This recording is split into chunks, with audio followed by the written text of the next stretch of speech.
Hi welcome back to my YouTube channel. ಎಲ್ಲರೂ ಹೇಗಿದ್ದೀರಾ? ಚೆನ್ನಾಗಿದ್ದೀರಾ ಅಂತ ಅನ್ಕೋತೀನಿ. ಇನ್ನೂ ಯಾರಾದರೂ ನನ್ನ ಚಾನಲ್ನ ಸಬ್ಸ್ಕ್ರೈಬ್ ಆಗದೆ ನೋಡ್ತಾ ಇದ್ರೆ ಪ್ಲೀಸ್ ಸಬ್ಸ್ಕ್ರೈಬ್ ಆಗಿ. ಏನು ಗೊತ್ತಾ, ಇವತ್ತಿನ ತಿಂಡಿ ಬಂದು ರವೆ ದೋಸೆ.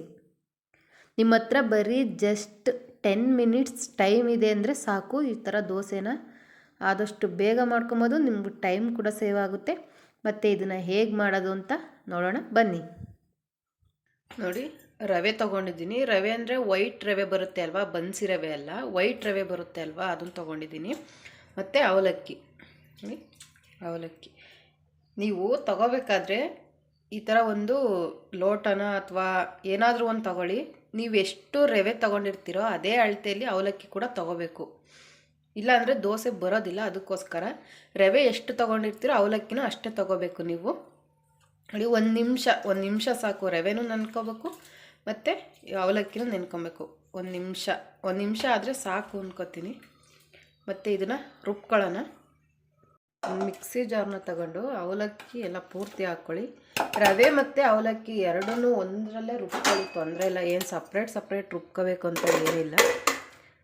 ನೋಡಿ, ಈ ಥರ ಒಂದು ಸ್ವಲ್ಪ ನೀರು ಹಾಕ್ಕೊಂಡು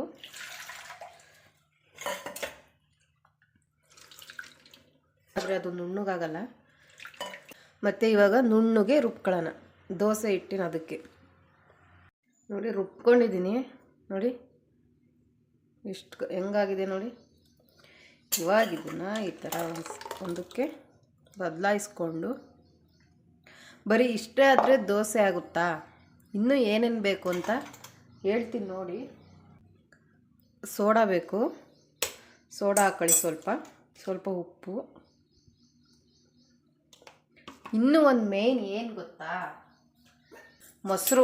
ನೀವು ಮೊಸರು ಹಾಕ್ಕೊಳ್ಬೇಕು. ಏನಕ್ಕೆ ಅಂದರೆ ಇನ್ಸ್ಟೆಂಟಾಗಿ ಮಾಡ್ತಿರೋದಲ್ವ, ಇದು ಹುಳಿ ಬರಬೇಕು ಅಲ್ವಾ, ಅದಕ್ಕೋಸ್ಕರ. ನೋಡಿ, ಈ ಥರ ಮೊಸರು ಹಾಕ್ಕೊಳ್ಳಿ. ನೀವು ನಿಂಬೆಹಣ್ಣು ಕೂಡ ಯೂಸ್ ಮಾಡ್ಬೋದು. ನಾನು ನಿಂಬೆಹಣ್ಣು ಯೂಸ್ ಮಾಡ್ತಿಲ್ಲ, ಮೊಸರನ್ನ ಯೂಸ್ ಮಾಡ್ತಾಯಿದ್ದೀನಿ. ನಿಂಬೆಹಣ್ಣು ಮೊಸರು ಎರಡನ್ನೂ ಯೂಸ್ ಮಾಡ್ಬೋದು, ತೊಂದರೆ ಇಲ್ಲ. ಎರಡನ್ನೂ ಈ ಥರ ಹಾಕ್ಕೊಂಡು ಒಂದು ಸಲ ಚೆನ್ನಾಗಿ ಮಿಕ್ಸ್ ಮಾಡ್ಕೊಳ್ಳಿ. ಇಷ್ಟೇ ಏನಕ್ಕೆ ಅಂದರೆ, ಅಮ್ಮನೂ ಅಪ್ಪ ಇಲ್ಲ, ನಾನು ಒಬ್ಬಳೇ ಇರೋದ್ರಿಂದ ಅದಕ್ಕೆ ಈ ಥರ ಸ್ವಲ್ಪನೇ ಮಾಡ್ಕೊಂಡಿದ್ದೀನಿ. ಅಮ್ಮ ದೊಡ್ಡಮ್ಮರ ಊರಿಗೆ ಹೋಗಿದ್ದಾರೆ, ಮತ್ತು ಅಪ್ಪ ಕೆಲ್ಸಕ್ಕೆ ಹೋಗೋರೆ. ಅದಕ್ಕೋಸ್ಕರ ಒಬ್ಬಳೇ ಅಲ್ವಾ, ಸಾಕಾಗುತ್ತೆ ಒಬ್ಬಳಿಗೆ, ಅದಕ್ಕೆ ಇಷ್ಟು ಮಾಡಿದ್ದೀನಿ. ಮತ್ತು ಇವಾಗ ಒಂದು 5 ನಿಮಿಷ ಇದನ್ನು ಹಂಗೇ ಎತ್ತಿಡಬೇಕು. ನೀನೋ ಅಥವಾ ಪಲ್ಯನೋ ರೆಡಿ ಮಾಡ್ಕೋಬೇಕು ಅಲ್ವಾ, ಅದು ರೆಡಿ ಆಗೋ ಅಷ್ಟರಲ್ಲಿ ಇದು ಸ್ವಲ್ಪ ಒಂದು 5 ನಿಮಿಷ ಬಿಟ್ಟರೆ ಚೆನ್ನಾಗಿ ಅದೆಲ್ಲ ಹೊಂದ್ಕೊಂಡಿರುತ್ತೆ. ಅದಕ್ಕೋಸ್ಕರ ಒಂದು 5 ನಿಮಿಷ ಬಿಡಬೇಕು. ಮತ್ತು ನಾನಿಲ್ಲಿ ಚಟ್ನಿಗೆಲ್ಲ ರೆಡಿ ಮಾಡ್ಕೊಂಡಿದ್ದೀನಿ. ನೋಡಿ, ನೀವು ಅಷ್ಟೇ ಪಲ್ಯನೋ ಅಥವಾ ಚಟ್ನಿನೋ ರೆಡಿ ಮಾಡ್ಕೊಳ್ಳೋವರೆಗೂ ಅದು ಸ್ವಲ್ಪ ರೆಸ್ಟ್ ಮಾಡೋಕ್ಕೆ ಬಿಟ್ಟರೆ ಅದು ಎಲ್ಲ ಚೆನ್ನಾಗಿ ಹೊಂದ್ಕೊಂಡಿರುತ್ತೆ. ಆಮೇಲೆ ದೋಸೆ ಚೆನ್ನಾಗೂ ಬರುತ್ತೆ. ಇವಾಗ ಚಟ್ನಿನ ರುಬ್ಕೊಳ್ಳೋಣ. ಒಂದು 10 ನಿಮಿಷ, 5ರಿಂದ 10 ನಿಮಿಷ ಅದನ್ನು ನೆನೆಸಿದ ಮೇಲೆ ಈ ಥರ ಒಂದು ತವನ ಕಾಯಕ್ಕೆ ಇಟ್ಕೊಂಡಿದ್ದೀನಿ. ನೋಡಿ, ಈ ಥರ ಫಸ್ಟು ಎಣ್ಣೆನ ಹಚ್ಕೊಂಡು, ಮತ್ತು ಇವಾಗ ದೋಸೆ ಹಿಟ್ಟು ರೆಡಿ ಆಗೈತಲ್ವಾ, ಅದನ್ನು ಇವಾಗ ಹಾಕ್ಕೊಳ್ಳೋಣ.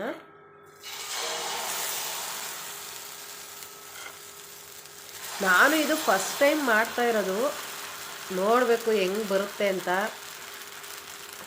ಟ್ರೈ ಮಾಡ್ತಿದ್ದೀನಿ. ಫಸ್ಟ್ ಟ್ರೈಯಲ್ಲಿ ಹೆಂಗೆ ಬರುತ್ತೆ ಅಂತ ತೋರಿಸ್ತೀನಿ ನಿಮಗೂ.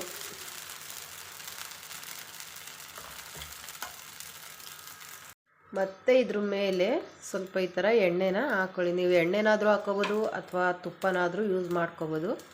ನಾನಿಲ್ಲಿ ಎಣ್ಣೆನೇ ಹಾಕ್ಕೋತಾ ಇದ್ದೀನಿ. ನೋಡಿ, ಈ ಥರ ಹಾಕ್ಕೊಂಡು ಇದನ್ನು ಈಗ ಎಪ್ಕೊಳ್ಳೋಣ.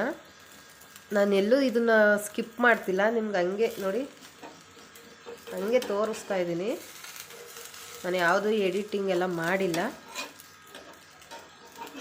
ನಿಧಾನಕ್ಕೆ ಅದನ್ನು ಎಪ್ಕೊಳ್ಳಿ, ಕಿತ್ತೋಗ್ಬಿಡುತ್ತೆ. ನನಗೆ ಭಯ ಆಗ್ತೈತಿ, ಎಲ್ಲಿ ಫಸ್ಟ್ ಟೈಮ್ ಅಲ್ವಾ ಮಾಡ್ತಾ ಇರೋದು, ಅದು ನಿಮಗೂ ತೋರಿಸ್ತಾ ಇದ್ದೀನಲ್ಲ, ಎಲ್ಲಿ ಕಿತ್ತೋಗ್ಬಿಡುತ್ತೋ ಅಂತ ಭಯ ಬೇರೆ ಆಗ್ತೈತೆ. ನೋಡೋಣ ಹೆಂಗೆ ಬರುತ್ತೆ ದೋಸೆ ಅಂತ. ಸ್ವಲ್ಪ ಕಿತ್ತೋದೇ ಹೋಗುತ್ತೆ, ಅದಕ್ಕೇನು ಮಾಡೋಕ್ಕಾಗಲ್ಲ. ವಾವ್, ನೋಡಿ ನಿಜವಾಗ್ಲೂ ಎಷ್ಟು ಚೆನ್ನಾಗಿ ಬಂತು. ಫಸ್ಟ್ ಟೈಮ್ ಟ್ರೈ ಮಾಡ್ತಾ ಇರೋದು, ನಿಜವಾಗ್ಲೂ ಖುಷಿ ಆಗುತ್ತೆ ಅಲ್ವಾ. ಸೂಪರಾಗಿ ಬಂದೈತೆ. ನೋಡಿ, ಫಸ್ಟ್ ಟೈಮ್ ಟ್ರೈ ಮಾಡಿದ್ರು ಪರವಾಗಿಲ್ಲ, ಒಂದು ರೇಂಜಿಗೆ ಬಂದೈತೆ ಅಂತ ಅನ್ಕೋತೀನಿ. ಆಯಿತು, ಇವಾಗ 1 ನಿಮಿಷ ಬಿಟ್ಟ ಮೇಲೆ ನೋಡೋಣ ಇದನ್ನು ಹೆಂಗೆ ಬಂದು. ವಾವ್, ನಿಜವಾಗೂ ಸೂಪರಾಗಿ ಬಂದೈತೆ ನೋಡಿ, ಸಖತ್ತಾಗೈತೆ. ಫಸ್ಟ್ ಟೈಮ್ ಟ್ರೈ ಮಾಡಿರೋದು. ನೀವು ಒಂದ್ಸಲ ಹಿಂಗೆ ಟ್ರೈ ಮಾಡಿ. ನಿಮ್ಮ ಹತ್ರ ಜಾಸ್ತಿ ಟೈಮ್ ಇಲ್ಲ ಅಂದರೆ ಒಂದು 10 ನಿಮಿಷ ಟೈಮ್ ಇದ್ರೂ ಈ ಥರ ಮಾಡ್ಬೋದು. ಮತ್ತು ಉಳಿದಿರೋ ಹಿಟ್ಟನ್ನು ಹೀಗೆ ಹಾಕ್ಕೊಂಡು ದೋಸೆನ ಮಾಡ್ಕೊಳ್ಳೋಣ. ನಿಜವಾಗ್ಲೂ ಖುಷಿ ಆಯಿತು, ಎಷ್ಟು ಚೆನ್ನಾಗಿ ಬಂದೈತೆ ಅಂತ. ಇದನ್ನು ಹಾಗೆ ಮಾಡೋಣ. ನೋಡಿ, ಇದು 2ನೇ ದೋಸೆ. ನೋಡಿ, ಇದು ಕಿತ್ತೋಗಿಲ್ಲ. ನೋಡಿ ಎಷ್ಟು ಚೆನ್ನಾಗಿ ಬಂದಿದೆ, ಚೆನ್ನಾಗಿ ಬಂದಿದೆ. ಮತ್ತು ಇವಾಗ ನೋಡಿ, ಈ ಥರ ಇರೋದನ್ನು ಎಷ್ಟು ಸಾಫ್ಟಾಗಿ ಬಂದೈತೆ ನೋಡಿ. ಮಾಮೂಲಿ ನಾವು ಅಕ್ಕಿ ದೋಸೆ ಎಲ್ಲ ಮಾಡ್ತೀವಿ ಅಲ್ವಾ, ಸೇಮ್ ಹಾಗೆ ಬಂದಿರೋದು ನೋಡಿ.